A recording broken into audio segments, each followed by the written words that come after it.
This is our events guide to September in Philly. The CityCast Philly team is here with me, breaking down all the fun. We've got a new museum opening. Manioc Restaurant Week is back, and a Glizzy Fest. It's Thursday, August 28th. I'm Trinae Nari, and here's what Philly's doing in September.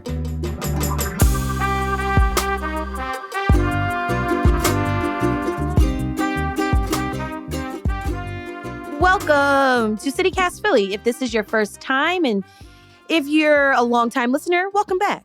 We're excited to have you and for you to listen to this podcast. This is the CityCast Philly podcast, a daily news and culture show that keeps you up to date with what's going on in Philly. And we're also the team behind Hey Philly, the daily newsletter that's got event listings and articles relevant to your life here in Philly. There's a link to subscribe to the podcast and the newsletter in our show notes. Today is our monthly events guide, all about things to do in September. Joining me is CityCast Philly executive producer Matt Katz. Hey, Matt. Hey, Trinae. Our producer, Abby Fritz. Hey, Abby. Hi, Trinae. And our Hey Philly newsletter editor, Siani Cologne. Hey, Siani. Hey, Trinae. All right. Are you guys excited for September? Best month of the year, in my opinion. I love the weather in September in Philadelphia. It's crisp. It's sunny. It's the best. Yeah, I agree. This is like the time where I start thinking about hiking more and going camping and doing all those kind of outdoor things I love on top of just walking outside in Philly. I'm sad to see summer go, but I'm going to live it out to the fullest because, people, summer doesn't end until the end of September, okay? Oh. Do not let big Halloween rule your life. Summer is still here. Wow. Siani, they've already rolled out pumpkin spice. Okay, pumpkin spice is all over the place now. It is fall to me. No, I understand. Put the pumpkins down. Yeah. All right. To Abby's point, yes, we have so many other episodes about outdoor activities that you can do in the city and close by. So yeah, check those out as well. All right. We also want to invite you, the listeners, our CityCast Philly neighbors, to our first members only event.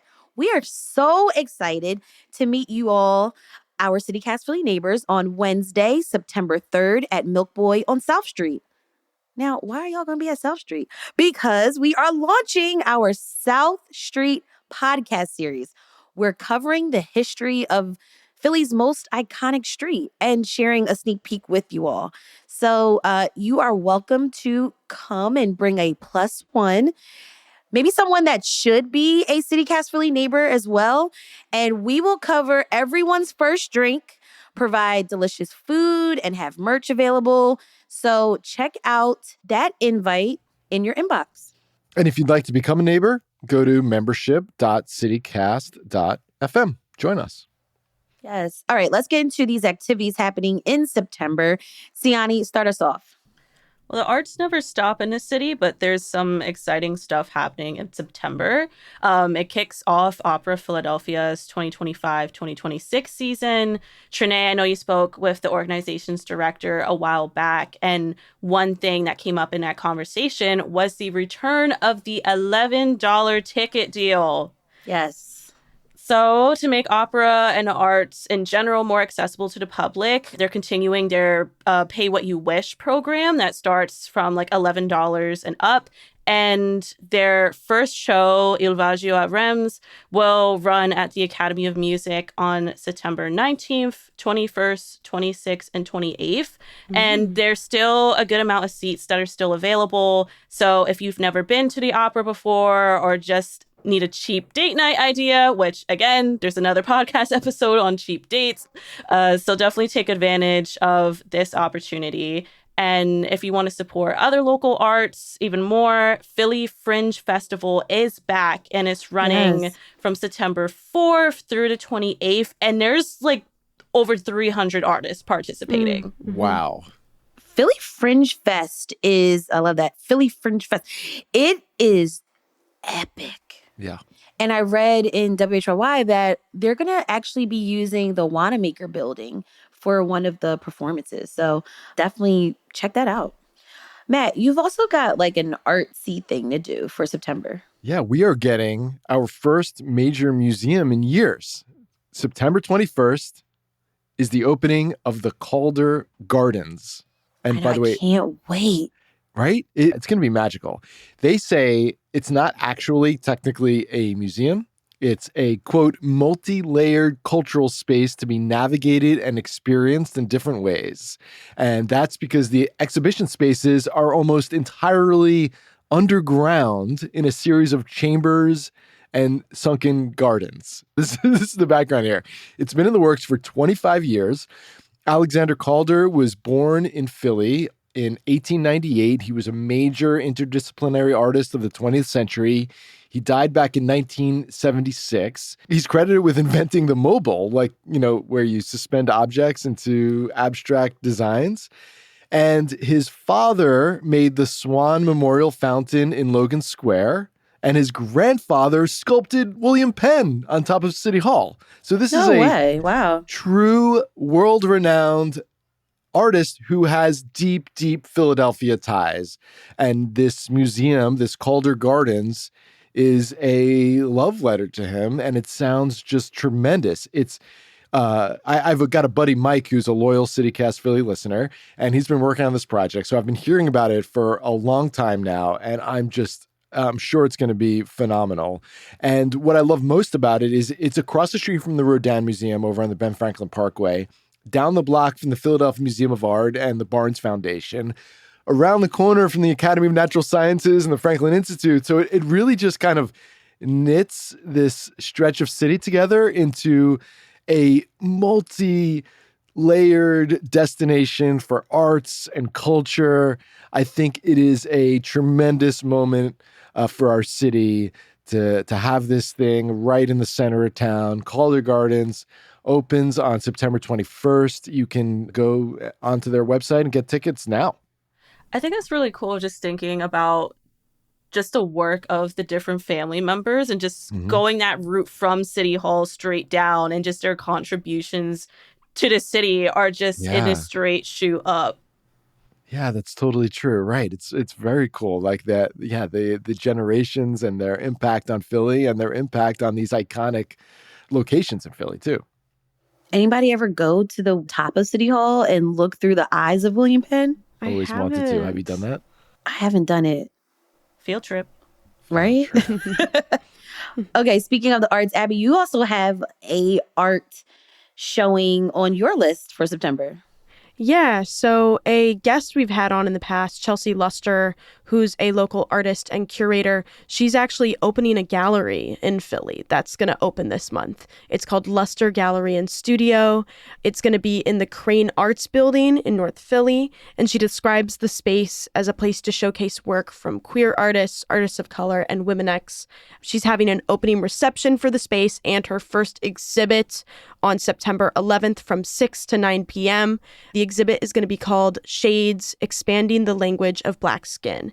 I'm really excited for Chelsea. She's such an incredible part of the Philly art scene, and I know this has been in the works with her for a while, so it's great to see her doing great things.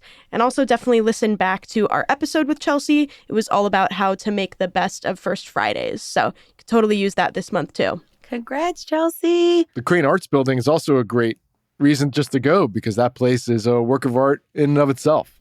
So that's an added incentive to check this out. Chock full of good stuff in there. How about you, Trinae? What are you doing this month? Well, Siani made sure to tell us that the fall is not. The fall is at the end of September. And I'm going to even expand it a little more. I'm going to start talking about Halloween. See, big Halloween's at it again. If you like scary attractions, I'd say you have to go check out the Halloween Nights at Eastern State Penitentiary. The reason why I'm bringing this up for September is because it starts in September and it crawls all the way to November, actually. So this is a massive festival that happens in the Fairmount neighborhood. Eastern State Penitentiary is a staple in Philly. It was a formerly active prison that was open from 1829 to 1971. And since they have been curating different exhibits and festivals, and the Halloween nights is like the thing to go to. So there's going to be 5 haunted houses, themed bars. There's going to be zombies all over the place. Just if you are going, plan ahead with the whole parking situation, because parking is very, very limited, especially as you get closer to Halloween. So just plan ahead with this. And what I also like about Eastern State Penitentiary is that aside from the Halloween nights, they have ongoing tours and monthly tours. So if you don't want to do the Halloween stuff, you can check out the next tour on Saturday, September 27th. They also have a college fest happening in September as well. That is on Sunday, September 21st. College students can get in for free from 11 to 3. But just make sure you sign up, and there is an actual $1 service fee on each ticket. I fright easy. Is it going to freak me out? Probably. I guess that's the They're point. trying to scare you. I've gone for both the daytime tours and the Halloween nights, and low-key is also kind of spooky during the daytime as well. I definitely recommend both experiences. The tours are just like really informative and gives you this deeper dive into Philly's history. But the Halloween nights is a great time to just like go out with like a group of friends. If you're into getting scared, they really try to balance it out with the different activities. So I know when I went, there was like kind of like a scary story / like history talk, like at the like fire pit, like roasting marshmallows. They had some dance performances going on. But the haunted houses, they definitely did their job, and I was fighting for my life in there. So they did what they had to do. All right, up next, we've got food and free stuff to do this month when we come back.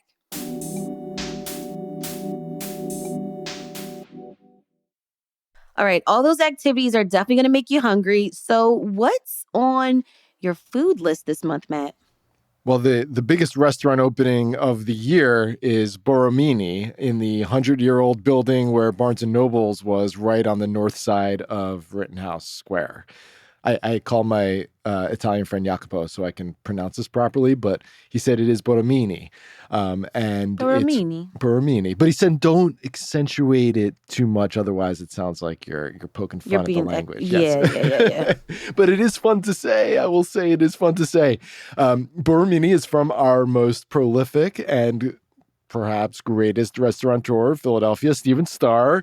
It's located right on Rittenhouse Square, so the hype for both of those reasons is real. It's been called the Italian Park, Park, the French bistro that Starr has on the other side of the It's like square. across the street. Exactly. Check out these stats. $20 million to make this thing. 16,000 square feet, 320 seats, and there's a marble staircase up to the second floor. The Inquirer reported that Starr's team did 30 tastings of 250 dishes to build this menu. And the reservations are now open at Open Table, so people should go book. Tell us what you think, and tell us what you think about that 100-layer lasagna that they have on the menu. Yes, I literally saw a picture on IG. It said 100-layer lasagna. Listen, I'm curious to know how far in advance we can book this, because I've got a birthday next month, and I actually tried to make a reservation, and they're like, "Oh, we don't go that far yet." So, oh my gosh, I'm going to be like stalking the reservations until I get closer to my day. My friend Jacopo, the one who told me how to pronounce Borromini, he said it's 2 weeks in advance because he has also been stalking the reservation system. Okay, well, while I'm waiting for that reservation, I'm going to go over and get a Cooper Sharp cheesesteak Chicago deep dish style pizza. Isn't that insane? Whoa.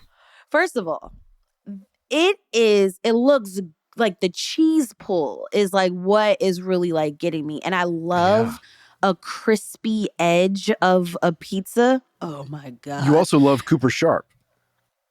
I love it all. And I love how, I don't know how they do it, but if a pizza spot can like make pepperonis crispy, You have my heart. So this is over at Larry's on 6400 Rising Sun Avenue. And the Instagram influencers are all over this. I'm seeing just like the regular cheesesteaks, which I think I need to get back on my cheesesteak journey, to be honest. I've been eating a little too healthy nowadays. So I'm going to start kicking it up and getting a bunch of cheesesteaks again. And I'm going to get that cheesesteak Chicago deep dish style pizza that is loaded with Cooper sharp cheese. Dear Lord. All right, while I'm stuffing my face, Abby, what are you doing? Well, all the Borromini talk, I'm like, wow, my wallet gonna be hurting this month. It's gonna be obliterated. So if you need a deal to break up what you're doing this month, Manioc Restaurant Week is back, and they were on a 5-year hiatus, so it's been a minute. It's gonna be from September 8th to the 14th. Like most restaurant weeks in the city, it's a prefix menu, which basically means it's a predetermined menu with one fixed price. For Manioc Restaurant Week, the prices range from $15 to $45. Not too bad. I was looking at all the restaurants that are participating, and a couple stood out to me. I really want to go to the PHS Pop-Up Garden, which is participating. I love that spot. The PHS Pop-Up Garden is a great spot to actually watch an Eagles game. Oh, that makes sense. So much space. They got good drinks, good food, like good bar food, and projector screens. Well, I concur on the food. For $25, you could get a smoked barbecue chicken leg, roasted potato salad, corn riblets, deviled eggs, a Hawaiian roll, and strawberry shortcake. Wow. Right? That's a deal. Crazy. So that's where I'm going to be headed. There's a plenty of other restaurants that are going to be participating as well. So check out their website, manioc.com, to see who else is participating. Okay, we've got the new Italian restaurant, a deep dish pizza restaurant week up in Manioc. Siani, let's round it out. Where are you taking us? Well, Trinae, since you say you've been eating too healthy lately, how about some glizzies? Ooh. So if you're looking for a way to celebrate National Hot Dog Day, turn up to Glizzy Fest. This is a charity hot dog eating contest at FDR Park on September 13th. So how it's going to work, each participant gets 9 hot dogs, and the top 3 eaters will get first, second, and third place. This event's also doubling as a Phillies tailgate, so heads up if you want to dress the part. And they'll have, obviously food for everyone else, along with music and giveaways. The tailgate starts at 2 and the event goes until 6. And entry's free, and you can grab your tickets on Eventbrite, but organizers are asking guests to bring at least 10 canned goods for entry. This group called Cut Loose Cares is going to be distributing the donations to food insecure families in Philly. Oh, that's great. Oh, man, I wish I would have known a little bit earlier. We could have participated in Glizzy Fest. Next year. All right. We are now at the segment where we got to talk about the free things to do. Yeah. And speaking of charities, Philly AIDS Thrift Anniversary Block Party is happening, and they do this every year, but this year is special because they're celebrating 20 years as a thrift store, and also the fact that they have donated over $5 million in grants and donations to over 50 HIV and AIDS service organizations since they have come into existence. Wow. So it's a big celebration. If you want to check it out, it's going to be Saturday, September 13th, 12 to 6. There's going to be live music, a fire-breathing clown. Yeah, full stop. Whoa. Fire-breathing clown. Not interested. So the clown's not making like the balloon animals. The clown is he's breathing fire. Breathing fire. Okay, got it. There's also sword swallowing, tons of vendors like vintage and thrift clothes, and food trucks. But then, you didn't sign up for Glizzy Fest, Trinae, but if you're really hungry, there's a pie eating contest that's going to be happening. And this is all going to be outside of the Philly AIDS Thrift Store on the 700 block of 5th Street over in Queen Village. It's no entry fee. It's pay as you go. You could also just go look at the clown if you don't want to spend any money, and then you can leave. So choose your own adventure there. Go look at the clown. And if you need more thrift stores to find in the city, because I know sometimes it can be hard. Siani, you did a whole guide on the CityCast Philly website for Hey Philly. So go check that out. I've definitely looked at it a couple times since you put it out. Yep. And there's plenty of more shops in the city to check out, and you can take advantage of that during Open Streets because that's returning in September. So Open Streets West Walnut is back for its fall edition on Sundays between September 7th through October 12th from 10 to 5. So the streets will be blocked off from traffic on Walnut between 15th and 19th and 18th Street between Locust and Chestnut. So this is a great way to just walk around and support local businesses and, just take advantage and socialize in the street, participate in other activities. Like they'll have live musicians, mini golf, streaming the Eagles game on some Sundays. So there's lots to do in that side of the city. And if you want an extra opportunity to be in the street, Parking Day PHL is returning for its 18th year on September 19th. So this event is when artists will transform metered parking spaces into temporary pop-up parks. And there's a map on parkingdayphila.org with participating installations. Most of these are around the Center City area, but I did see that there's one in Poplar and another all the way up in Tacony. Oh, this sounds so cool. We're taking back the streets. Wow. Who Streets, which is a series we've been working on as well. About, the struggle over who gets a parking spot and who gets a bike lane. And in this case, who gets a temporary pop-up park. Our streets are actually named after trees, which is a kind of plant. And you have something to share with us about Philly plants, Trinae. Yes, great transition, Matt. Thank you. Philly Plant Crawl is happening on September 27th. So 4 plant shops, and I think a new one just dropped on their flyer.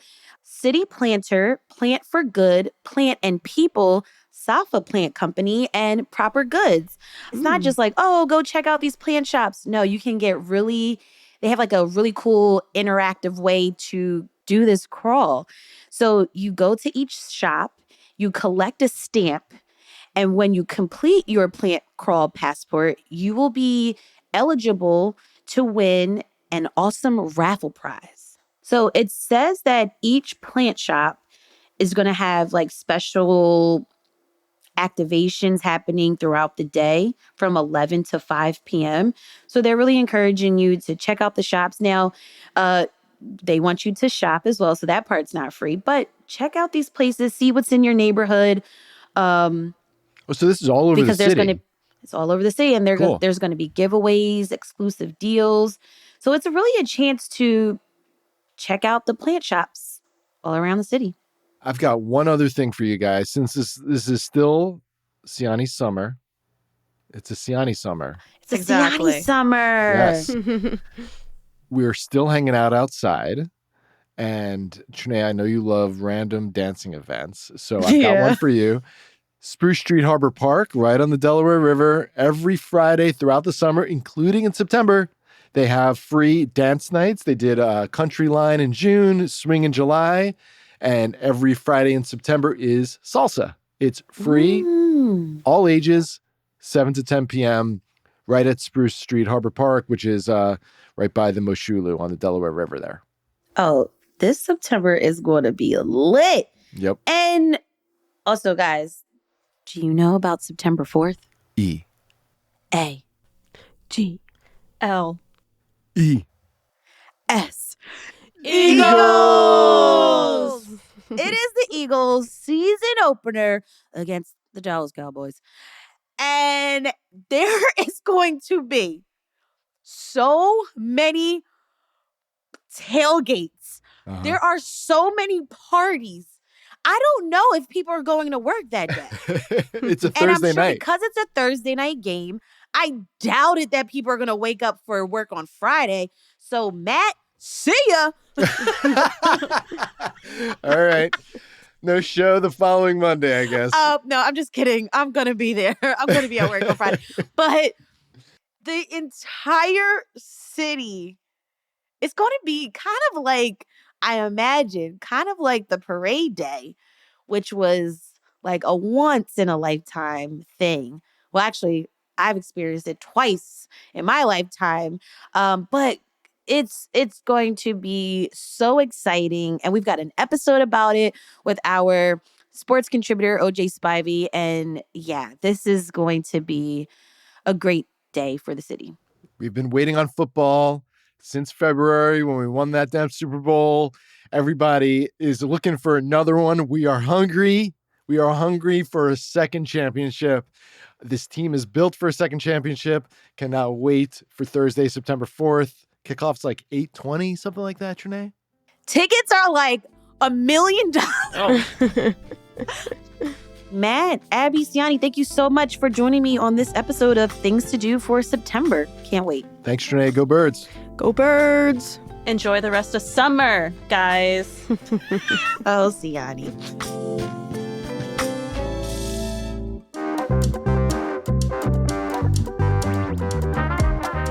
That's all for us here today on CityCast Philly. If you enjoyed this episode about things to do in the city this September, share this episode in the group chat and make those reservations. Rate the show, leave us a review, and hit that subscribe button. Be sure to sign up for our morning newsletter, Hey Philly, to learn more about what else Philly's talking about. And don't forget, you can support the show and get great perks by becoming a CityCast Philly neighbor at membership.citycast.fm. We'll be back tomorrow morning with our Friday News Roundup. Bye.